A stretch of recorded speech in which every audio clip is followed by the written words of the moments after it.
All right, so we had 15,984 was sold out.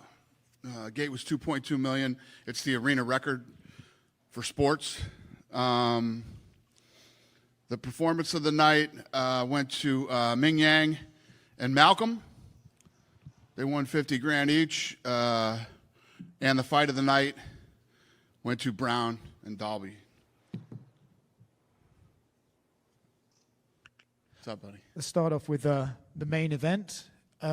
Interesting fight, right? Ian looked like he had it in the bag, and then suddenly, the last 2 rounds, Carlos came flying back. Curious your thoughts on the fight and why Pratis wasn't able to get the finish in the 5th round.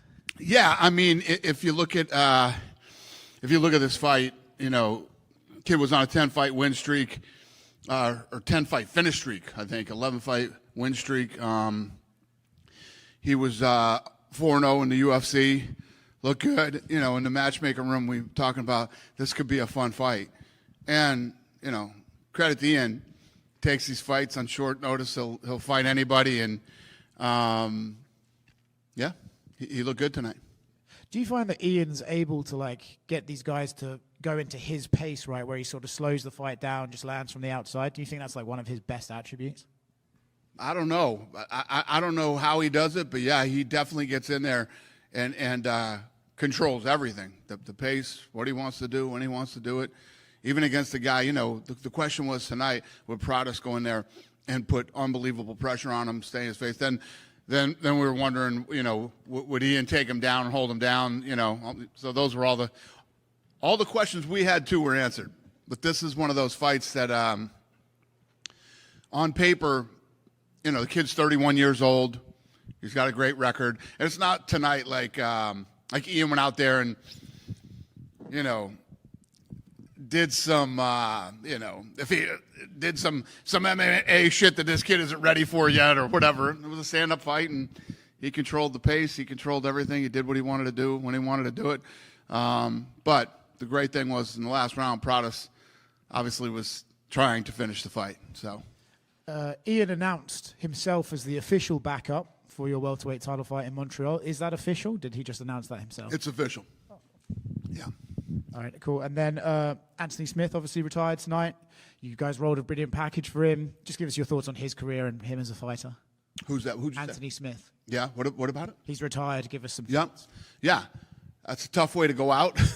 But, yeah, he's a great guy. Obviously has an unbelievable story.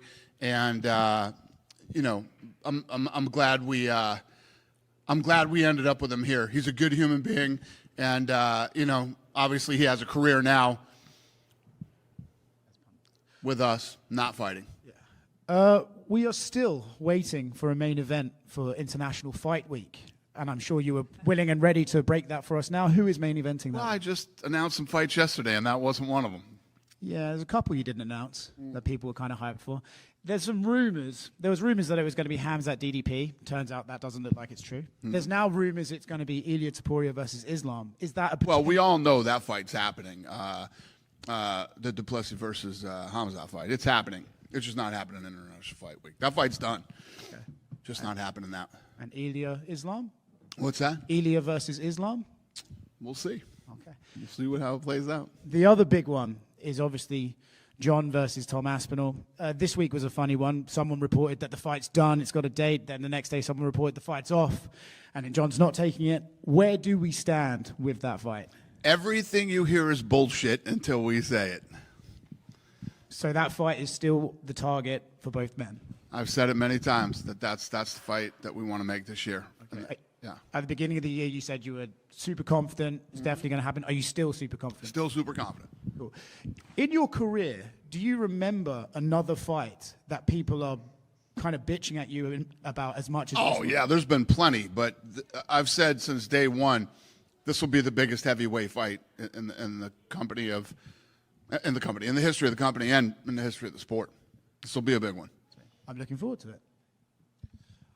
Big couple weeks for the TKO group. Last week in Vegas, WrestleMania, biggest WrestleMania of all time. Then you took over Kansas City this week. Can you just talk about how that process has been and what a big weekend it was and is going to continue to be here in Kansas City? Yeah, it's been good. And you know what's crazy about WrestleMania in Vegas? Anybody who lives in Vegas, you felt it. You felt it. We went to the, I think it was the same night. Yeah, it was the same night. It was Friday night or Saturday night. And the Bellagio, when I tell you that this place was packed, I mean, it was like Super Bowl. Every table, you couldn't get in near a table, and down the walkways were all packed. You felt WrestleMania in Vegas last week. What did you make of the crowd reaction you got on the first night there at WrestleMania? Yeah, everybody was cool. That was definitely my first WrestleMania. The only other wrestling WWE event I had been to before that was Ronda's first match. Last one for me. Can you speak about one of the bigger performances of the weekend, Dana White's playmate? Got disqualified on Thursday. What does he need to do next time out so we can see a good performance? Well, the guy who handles all my bulls is my partner, Dennis Davis, so I'll let him figure that out. But he was mean and nasty. That's why we got him. So, yeah, thank God that kid was all right. But, yeah, so I wrote a bull back in 2015, which is what got me into this.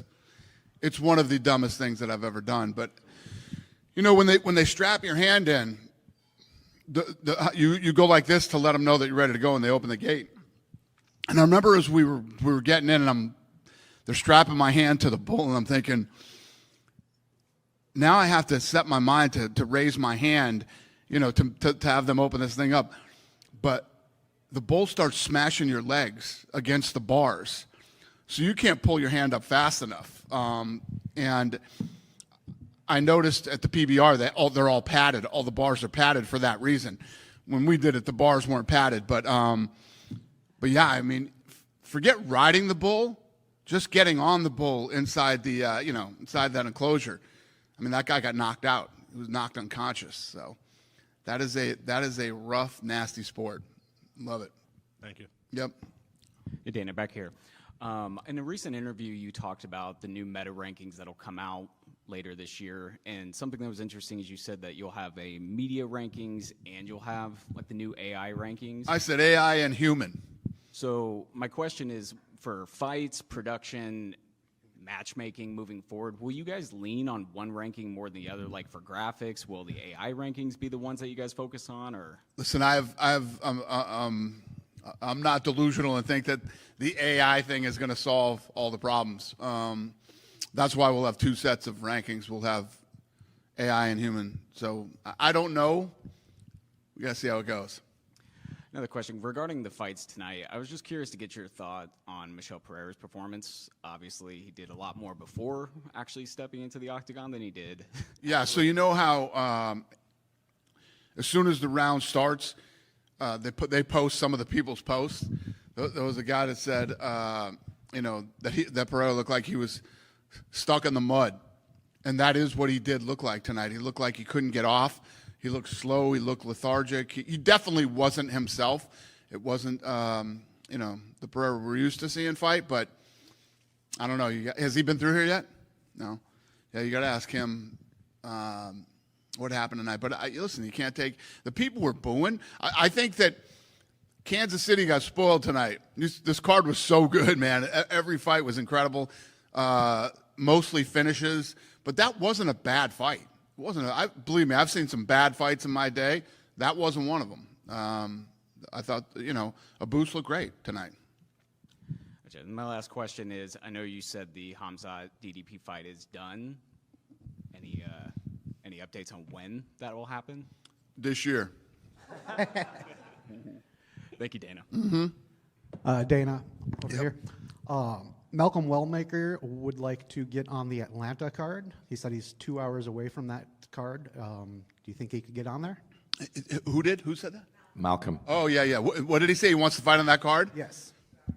You know me, man. When guys want to fight constantly, I love that. Yeah. And you recently got a person released from a Russian prison. Could you speak on what happened there? What your role in that? So when we had the fight in Australia in Sydney, I got a call from a friend of mine and asked if he could come by my hotel room and talked to me, and I said, of course. And he came by and told me the story, and then asked if I would go to the president, because I guess they had been working for like a year with the old administration trying to get it released and couldn't get it done. So they asked if I would talk to Trump. So I said, of course. So I called him, and he said, yeah, let me see what I can do. And literally in 3 weeks, he had her out.